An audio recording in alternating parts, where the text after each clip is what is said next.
Or Kim. Mr. Bailey. Mr. Brown. Ms. Herbert. Here. Dr. Russell. Here. Mr. Brennan. McDowell. Yes. Mayor Rickman. Here, Reverend Al, you want to say a word? Creator and merciful Father, for all that you've done for us, for this day and all of the gracious possibilities you've allowed us to sit in on and to be a part of. Bless this gathering today. Touch us with your finger of love and yet understanding, so that we might be discerning in our thoughts and in our hearts. We ask it in your name. Amen. Amen. Mayor, if I could, I just want to acknowledge Jay Patel from my office, Mickle and Bass. Jay says I'm never at work, and he's wondering what I'm doing. So today he has joined me for the budget discussion, which he's excited about. So he will be here with us throughout the session. Okay, nice to see you, Jay. Welcome. Oh, I'm sorry. Introduce yourself. Let's do.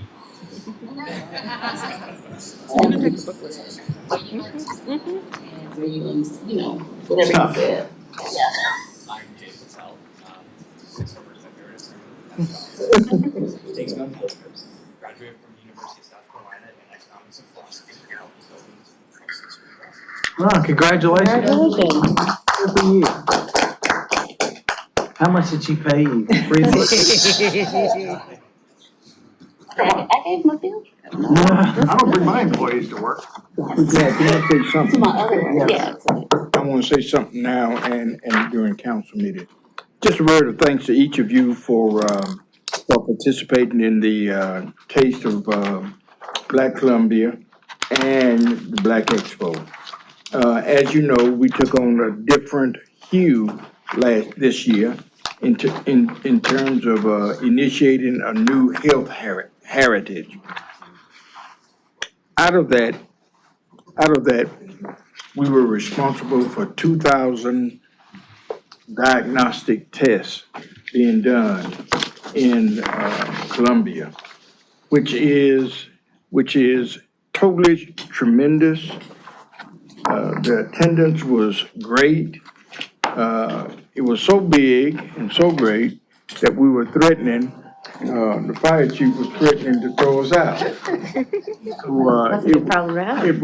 that was a good problem, you're right. That was a good problem to have.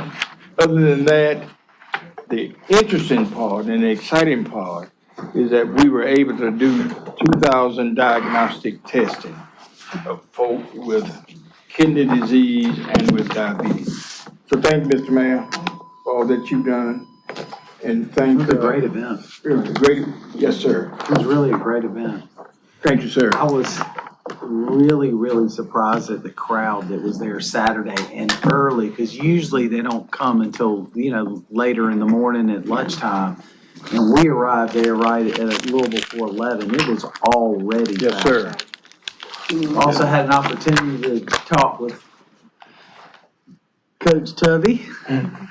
And, yeah, it was good to see Tubby Smith and hearing about where his sons are, and had an opportunity to, I saw Coach Pugh there as well. That's But correct. the vendors, everybody was just incredibly engaged in the health side. I was very pleased to see all the people at the last row at the health getting their blood pressure checked, taking advantage of all the information that was there. It was really well done. It was, Saw my god sister there. I hadn't seen her in a while. well, the good thing is that the investment from the city to Black Expo was tremendous. And of course, Johnson & Johnson, one of our corporate sponsors, was there. Biomed from Johnson & Johnson, and for futuristically, we look to them and they look to us for some real positive things to come out of this. Thank y'all.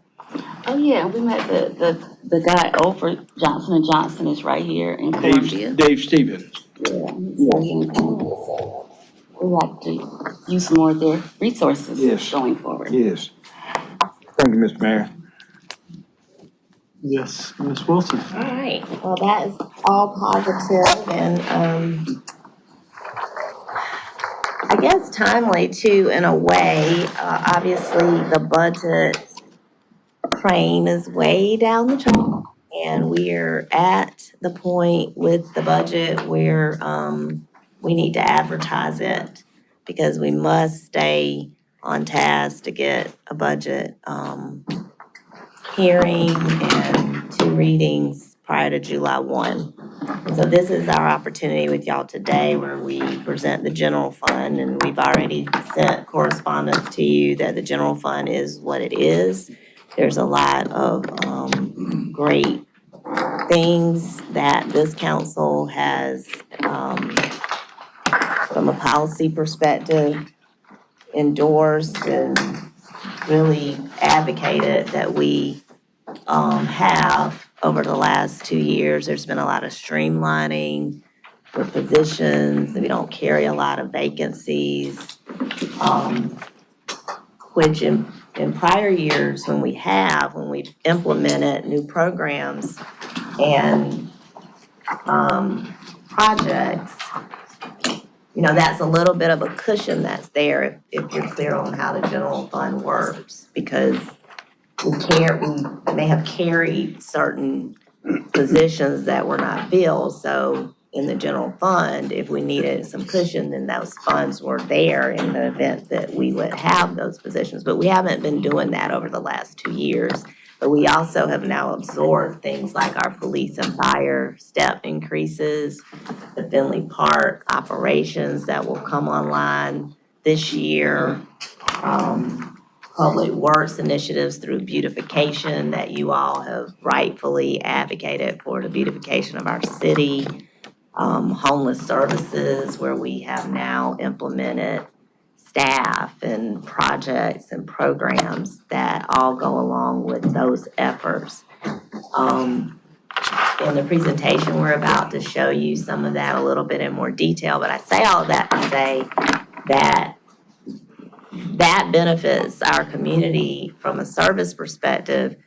Things like the Black Expo, when you're able to continue to fund great partner organizations to also amplify the work that we're doing from a city operations standpoint, that's also good, but we lean into aid tax dollars and that sort of thing. There's just no room, I'm always the messenger. There's just no room in this particular budget, though, for any other cuts. And so I know there's some really challenging discussions ahead of us today. I'm glad we're having this part of the discussion first, and I hope that if you have any questions about, you know, the general fund and how tight it is, now's the time for us to talk through that. I feel good about how we've balanced and gotten the general fund in balance, but I don't know how else I would make any other adjustments at this point. So with that, not to be Debbie Downer, but I'm just setting the tone for the reality of what the general fund looks like.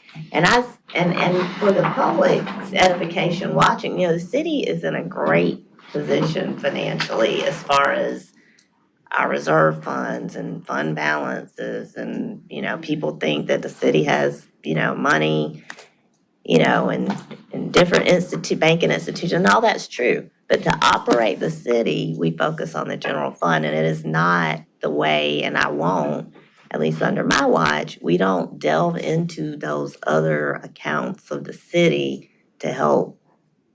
And I'm speaking really simply so the community understands this, to help balance the general fund. So when things like aid to subdivisions, state funding, and other revenue sources that we do use for the general fund are at risk, it's really a big deal.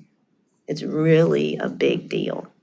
So Ms. Wilson, we'll talk more specifically. can you let me know, I don't know if I got the email about the general fund, about when was the job? It would have just come, on Friday with the budget materials, but it should be in that packet right there, Councilwoman Herbert.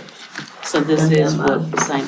Yes, Okay. ma'am. Thank you. And then we'll have the, slides. So with that, Missy Kaufman, our Assistant City Manager for Strategic Initiatives and Innovation, and oversees the budget and helps me put the budget together, and ACM Palin, CFO, will also assist as needed. But we're here to walk you through the general fund, water, sewer, storm, parking funds as well. Wonderful. Thank you, Ms. Wilson. Thank you, City Council. We're glad to be here at this point today. Levany is passing out copies of the PowerPoint presentation, which will accompany the materials that was included in the agenda packet sent out on Friday. Leading up to today, we have already covered our special revenue funds, which include hospitality tax, state accommodations, local accommodations, tourism, as well as some overview from Columbia Water with regards to initiatives in the water, in our water and sewer system, which we'll touch on again today in terms of the budget. So today we are, the remaining proposed budgets we're bringing to you. Of course, the main operating budgets of the city, our general fund, water and sewer, stormwater, and parking. We'll also talk about the budget calendar, to which we are coming towards the end of this budget cycle.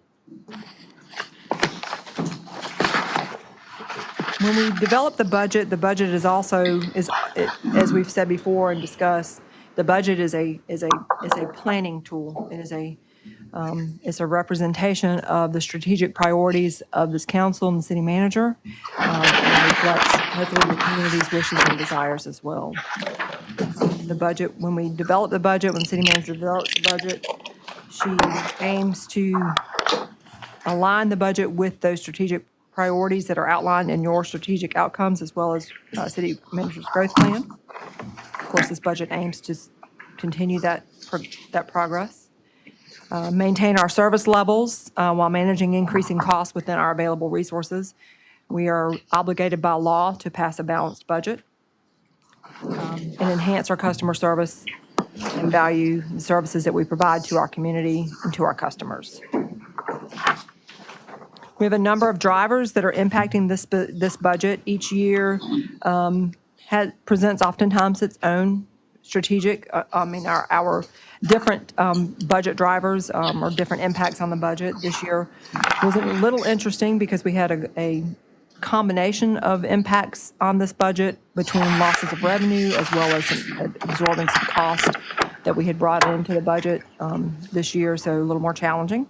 But those are we feel like we're kind of at the cusp of hopefully what some of those will be, so that going forward, we will start to level off in the terms of big impacts like we have in this year. Of course, we are driving this budget was investments in Finley Park restoration, so this budget reflects the operations for Finley Park to help make sure that we maintain that infrastructure as now that we'll be opening later this year.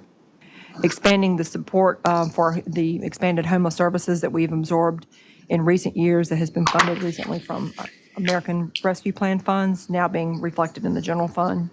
And of course, continuation of affordable housing and economic development, among other strategic initiatives of City Council. We are, of course, trying to maintain and balance that growth with our resources we have available to us while preserving our core services that our citizens rely on every day. And then, of course, continuing our performance management and pay for performance, recruitment and retention of our public safety with our STEP program, as well as the pay for performance and merit program with our city employees, is rolled out in recent years in order to be able to maintain and retain our workforce. We probably touch on this as we go too, Missy, but sometimes there's some significant one-time costs. So we're in an election year, so we had to budget for an election coming up as well. Right. So the general fund budget is $183.9 million. And we wanted to talk a little bit about where we started with this budget to give a little bit of perspective in terms of what we had to do in order to balance the budget and the impacts that we were starting with. So starting out the budget, before we even received department budget requests, we were absorbing approximately about a net of $10 million in changes. That includes a loss of the one-time funds from the American Rescue Plan, as well as the addition of increase of new cost. Finley Park annualized operations, capital lease. In the current fiscal year, we had increased the capital lease from $9 million to $15 million. So that debt service is realized or annualized in this upcoming year.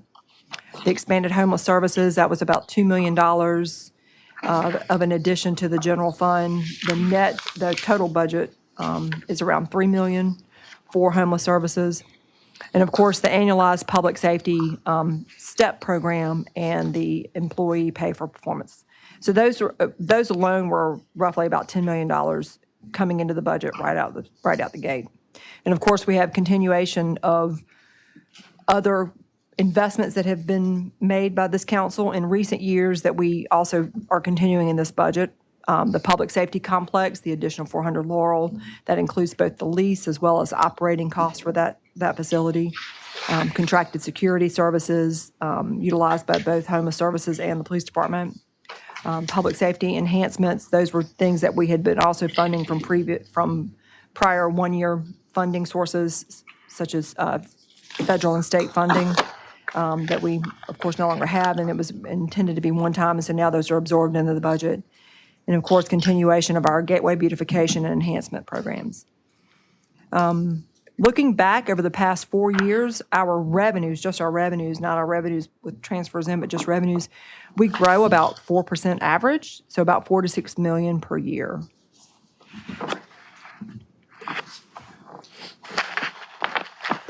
This budget of assumption, of course, we are, as we already discussed, being able to absorb those increases, realizing that we are in this transition period in terms of absorbing those new increases, realizing the investments that City Council is making in terms of how that will impact our future revenue growths. So being able to sort of meet this, hopefully a plateau, and then next we'll be able to move into more of a ability to absorb where we have grown into. To get the budget in balance, we had to make a number of impacts. We always start the budget out at a deficit whenever we're preparing it to start.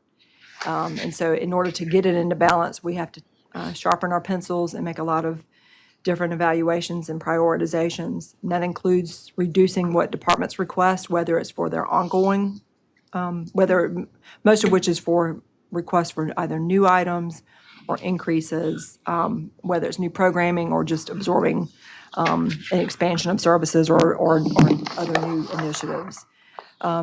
This budget, we did defer our capital replacement program, whereas this year we did a $15 million lease.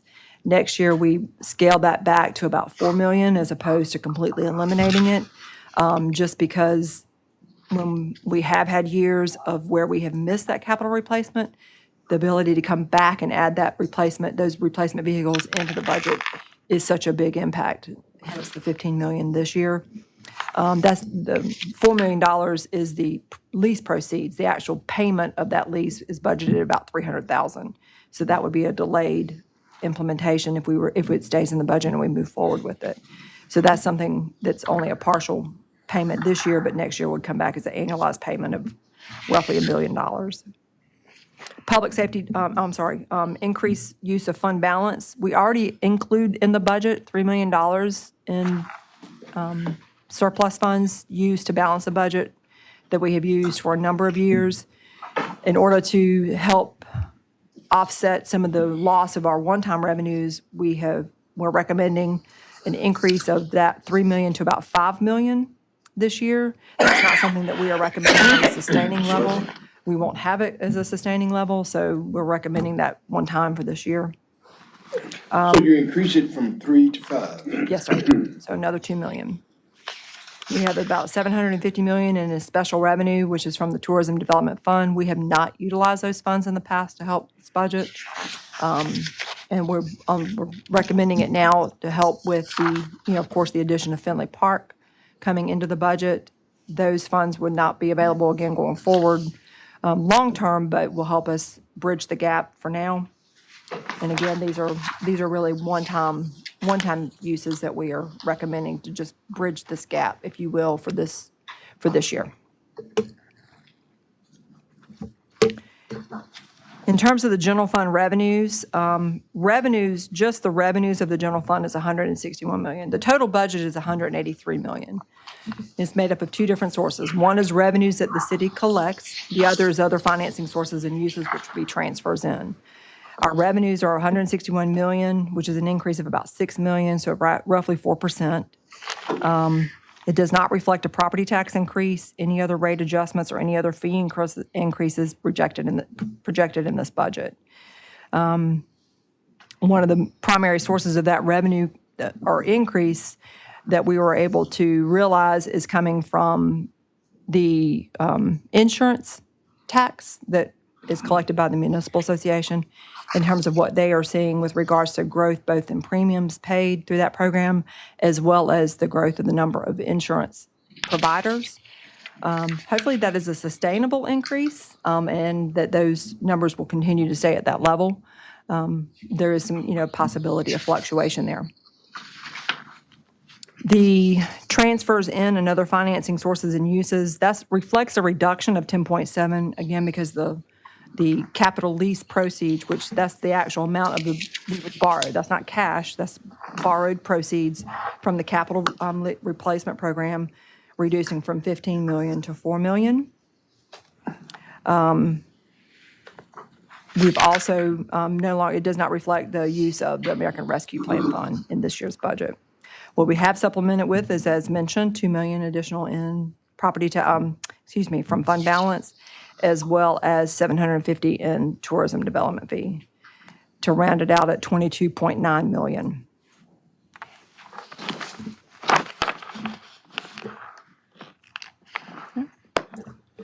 This just shows a graphic of our different revenue sources in terms of percentage of collections. Of course, the majority of our revenues come from both property taxes, business licenses. Before you jump, sorry, I was absorbing what you were saying about the decrease in capital replacement. So basically what we're suggesting this year is that you're going to delay replacing some of those planned Our capital replacement of vehicles, vehicles. which would be our rolling stock.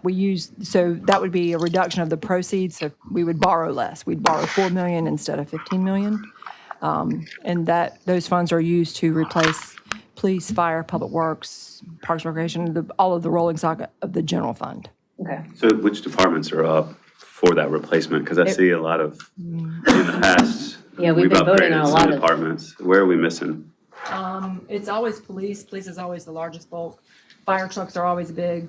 Solid waste trucks are also big. There's fewer items for public works and fire but their equipment is much bigger. Right. Whereas police, especially now moving to the one officer, one vehicle, that means we have to replace more vehicles in the year than so especially as we cycle through. We don't replace all vehicles every year. So it's a portion of those vehicles. Is there a way to prioritize those departments over some of the other ones this year? So typically the way the recommendations go from fleet usually is looking at those vehicles that are at the most impact of needing to be replaced. Either they have really passed their life expectancy or they're having problems needing much repairs. So yeah, they'll have to prioritize what that $4 million goes to. And then I just had one other question. If we use the $5 million from the fund balance, what would we have left? Less than 2. In terms of unallocated, Unallocated. right. And that doesn't determine, right. That's assuming that we end the budget this year this is last year's fund balance, and that's assuming that we end the budget. This also assumes that all the funding that's existing comes in, which is a whole, another discussion. We may have to shift everything here.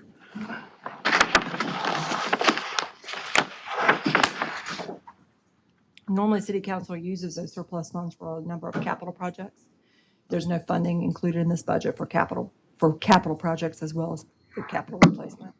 So building facilities, parks, And then the discussions facility, building.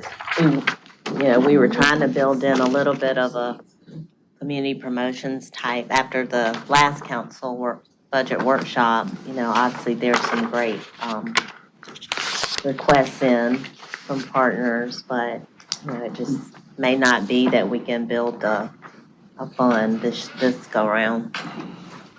And then one other question is, we're negotiating contracts and selling properties. Everything goes to general fund. It goes to the owner of the fund, but then most of those, You did when I was here. no, it is. You were there. The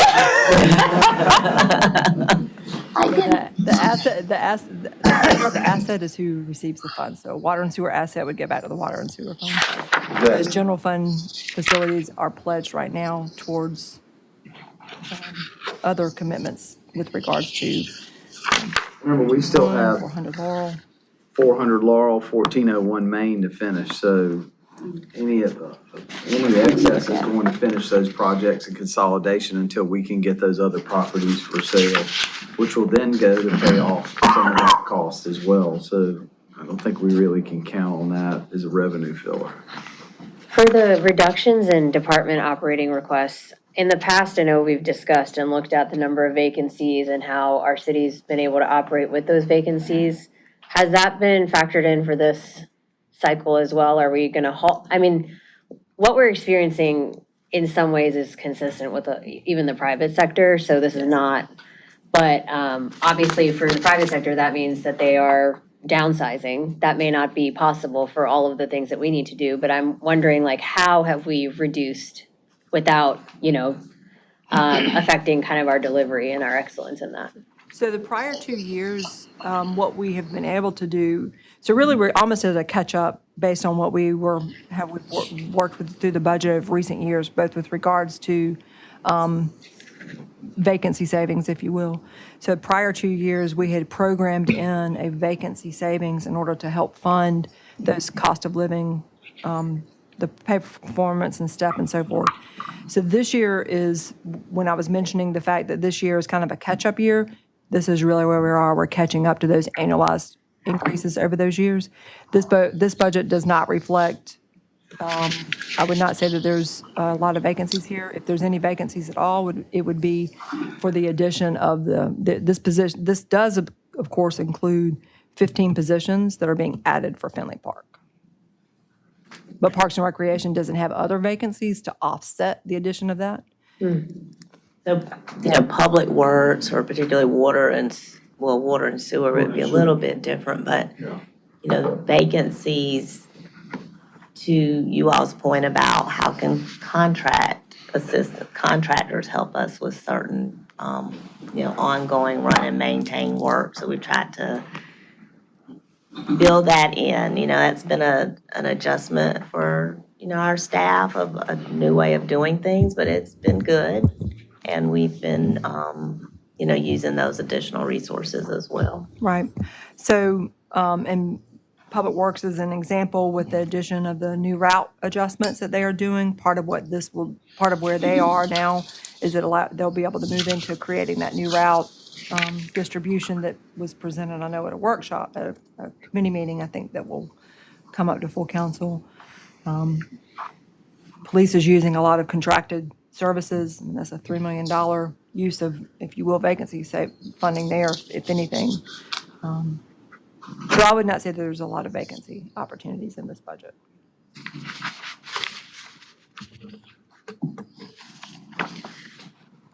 Any other questions about the revenue? One of the items I know we were going to bring up and discuss was one of the sources of revenue is from our local government fund, which comes from the state of South Carolina. The state is basically compelled to fund us with those resources. It's a culmination of, it's a long history of those funds. It even predates me. We placed 7 different tax sources, and most of this information comes from a combination of municipal association, state of South Carolina, and other information, state state code. Ultimately, the state, the most recent iteration is that the state must fund at least 4.5%. So it's basically a 5% portion of the state's budget that is allocated towards the local government fund. The city's portion of, only cities receive these funds, not counties. And the city's portion of those revenues coming into this coming year that's reflected in your budget is 3.7 million. Missy, 15 years ago, what was that percentage that the state government would give to local municipalities? I don't recall if it was, I have scratching my head now back on thinking that A far lot back. more. A few years ago, there was, because the formula has, the state has not funded the formula Right. for a number of years. Went sideways, COVID 2020-ish, and Yes. never recovered, or there was no will to let it recover? So they went back and resettled, I guess, where we are and set a new baseline. And so this is where we are at that new baseline. And they are maintaining that funding, but and the municipal association used to keep a running tab of how much they were shorting cities. The state was shorting cities. They were doing that well before COVID. Right. That's why I asked 15. So they don't keep that tally anymore, but we probably need to go back and look and see what it was. Thank But you. our revenues, it grows by a small percentage every year. But this year's 3 points, this year that we're in now is roughly 3.3. Is that population based? It's population, yes. Well, and then the 5% is based on 5% of okay. of their expenditures, yes. And so what was, So it's not population based, it's 5%. It's a factor. it's a factor. It's a fact, okay. How much the amount of funding for all of the local government is 5%. How it's distributed is based on population. And that's, I mean, local funds, just one portion of funding that we get through the state. Yes. The only one, this is specifically impacting the general fund. The other source of revenue in the general fund is merchant inventory, which again, I mean, yes. And then they're basically property taxes. Well, then, I mean, you still have road fundings and other stuff. Yes. And then obviously all of our asks, which affect every project in our community, from the riverfront to Assembly Street, to parks, to Beltline project, gymnasium, bridges, Greenways. greenways, it's $45 million. Could be the difference between what we see happening on our rail realignment as well, because that's additional 13 million that we're still short for a project that's costs continue to grow.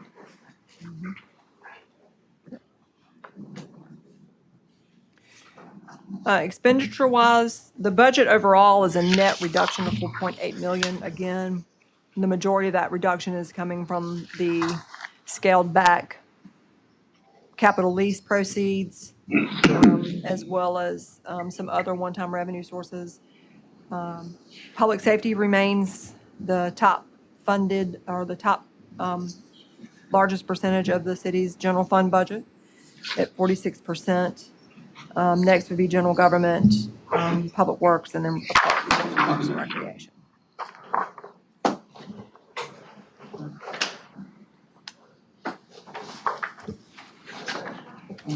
All right, we'll move on to water and sewer budget. The water and sewer budget is 217 million.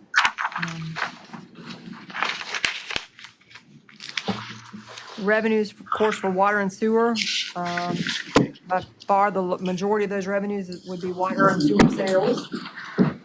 An increase of 15 million, which is about 7% over the current year budget.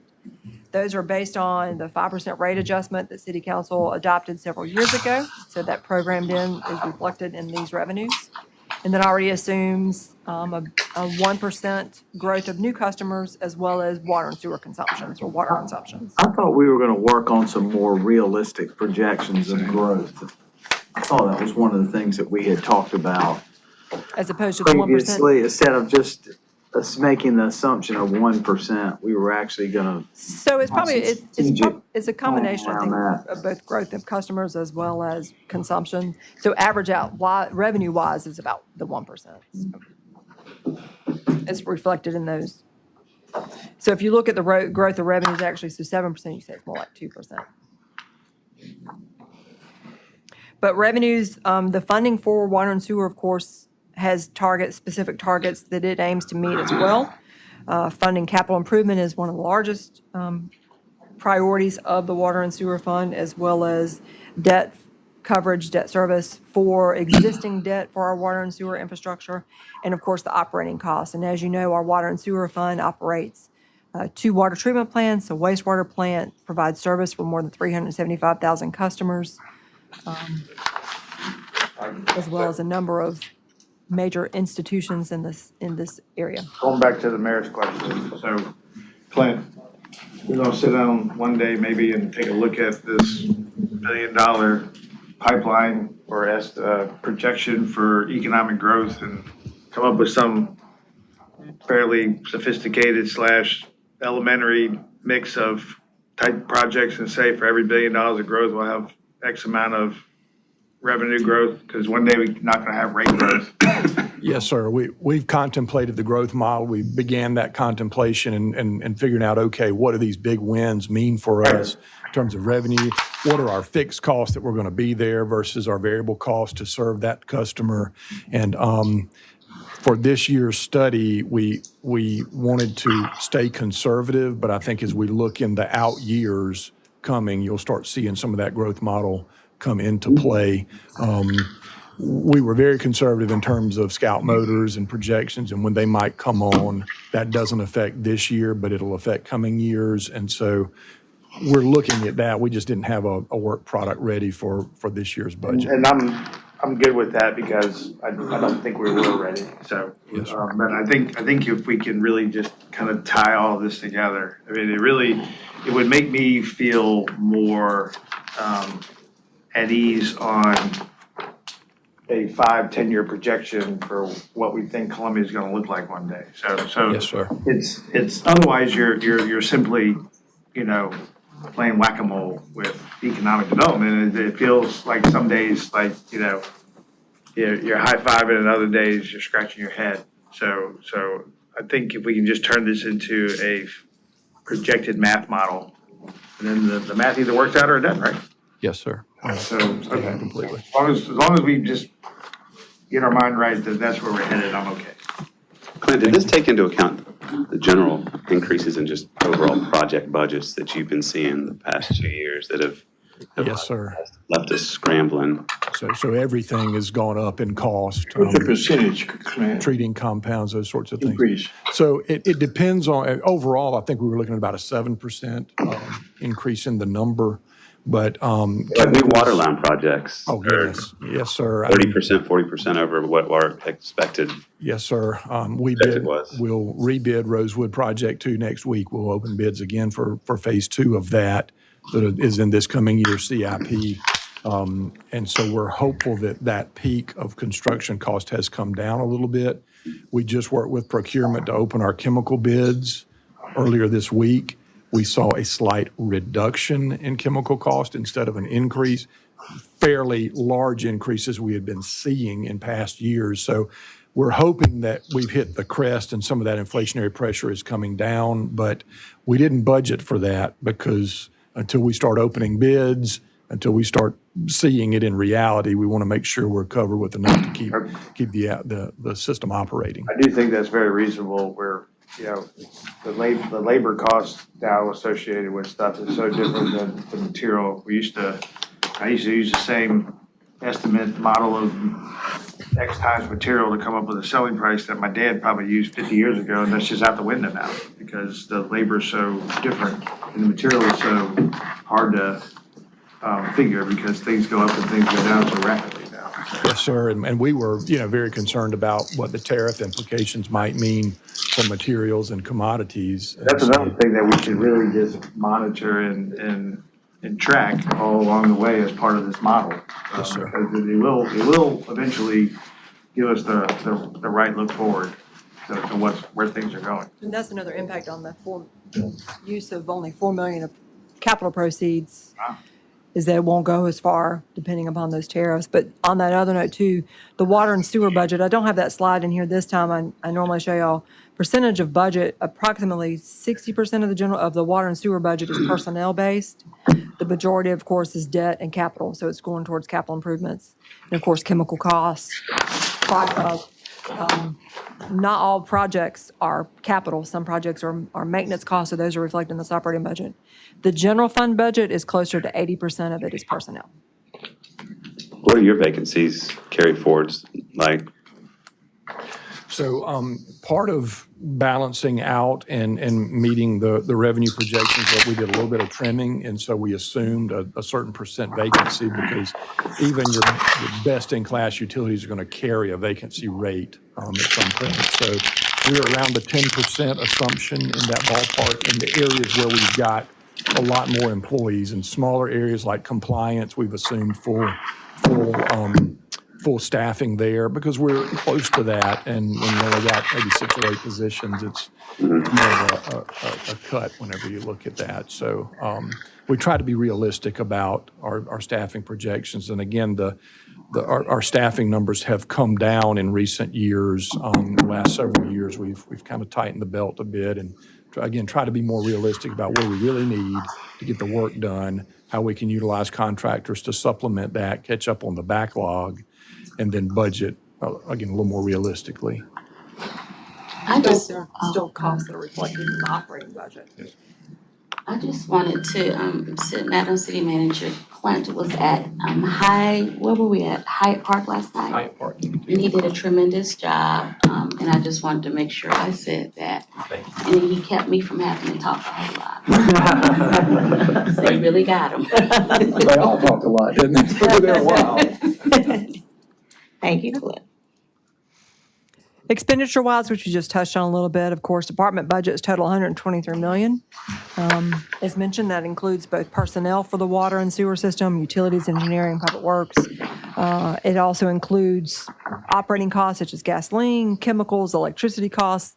All 3 plants are heavy electricity costs.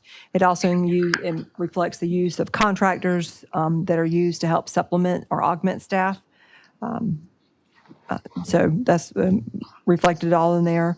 Debt service is $56.2 million, which reflects an increase of $2.9 million or 5%. And it includes both existing debt as well as debt we anticipate issuing in this coming fiscal year. The cash funded portion of our capital improvement program is $19 million. Of course, the capital program is funded with both a combination of cash as well as bond proceeds. And this year's budget, the majority of the increase in the budget overall is for the cash-funded portion of the CIP. Current year was 11 million. Next year's, I'm sorry, it's less than 11 million. And next year coming in is 19 million. The proposed stormwater budget is 34.4 million. That is a significant increase, with the majority of that, 15% of that, 15 million of that increase is coming from the use of fund balance for capital projects, for a specific capital project that's added Why do we next have year. such a big fund Is that a balance for transfer?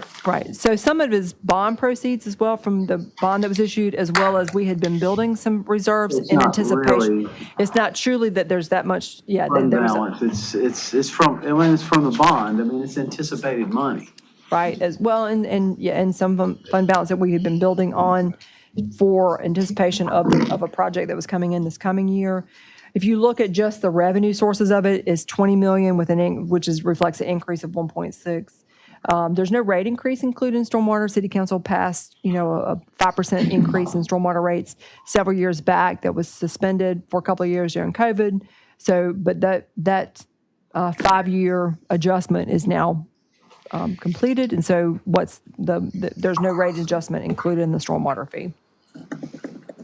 A big use of this budget, though, again, is fund balance and, of course, the stormwater fee, which, again, is roughly about 18 million, with another 1 or 2 million coming in from interest earnings. The proposed budget of department budgets is 8.1 million, again, like water and sewer. The staff that is reflected in the operating departments of the stormwater fund, primarily utilities, as well as really public works is a large portion of that, in engineering. And that would be for the maintenance of our stormwater system, as well as debt service of 2.5 million. That reflects our current debt schedule, does not reflect future or new debt. None is anticipated at this time. It does fund 19.6 million towards the capital improvement program, which we'll talk about in a moment.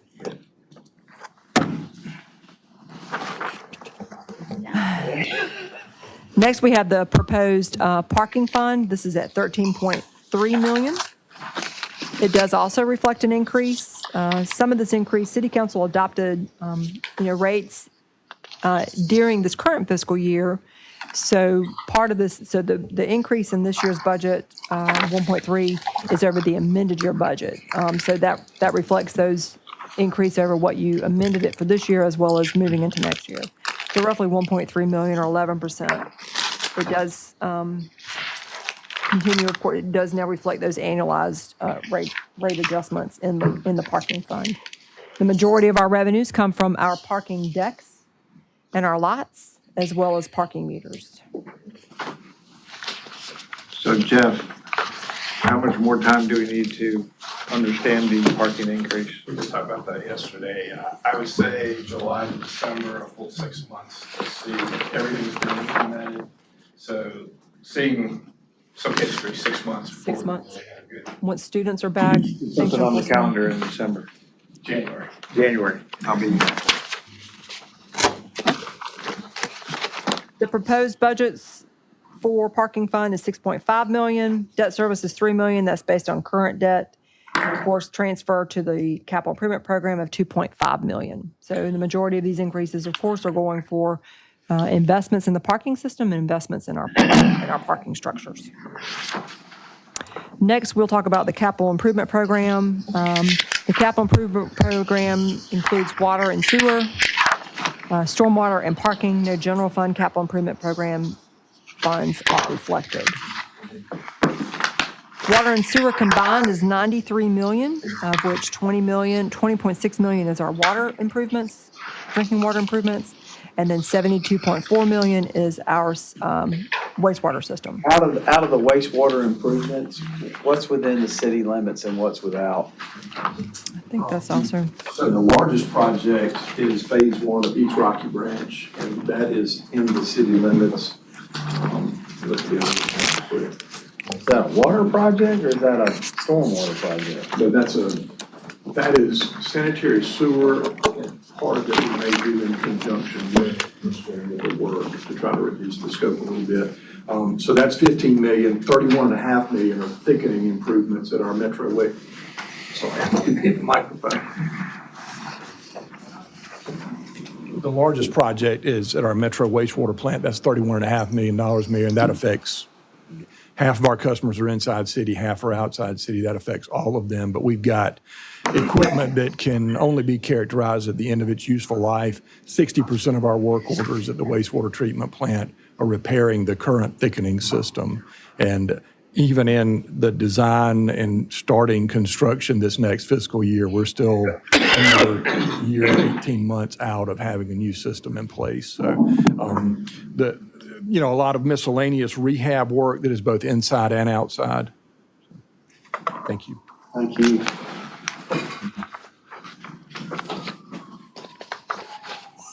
so, and then our stormwater capital improvement program. Again, that's a hefty one with this year of 19.6 million, which includes a $15 million project in the Maxie Gregg corridor for, of course, that will continue work being done to reduce flooding in the 5 Points area.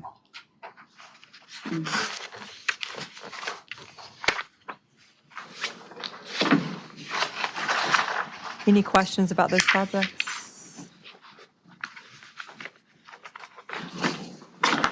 The last slide I have, and I don't know if we need to pause for a moment, but the budget schedule.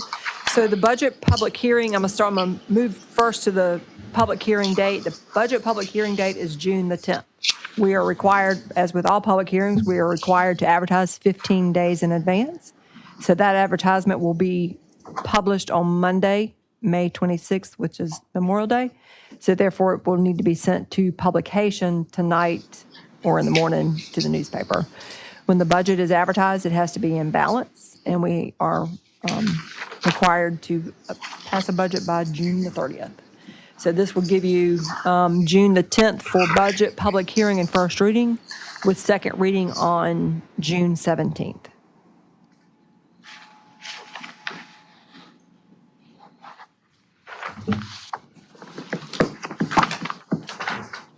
Any questions from?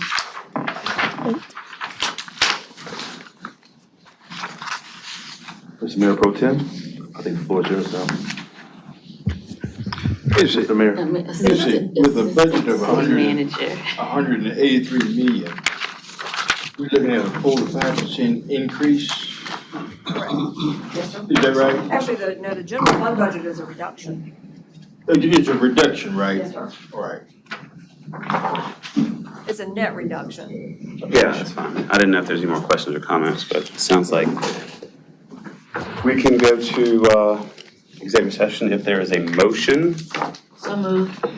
There's a motion to, where's the, let's see here. I'll make a motion that we enter executive session to discuss, for the discussion of negotiations incident to propose contractual arrangement pursuant to SC Code Section 34-7082. And also to talk about the receipt of legal advice related to matters covered by attorney-client privilege pursuant to SC Code Section 34-7082. A is to subdivision.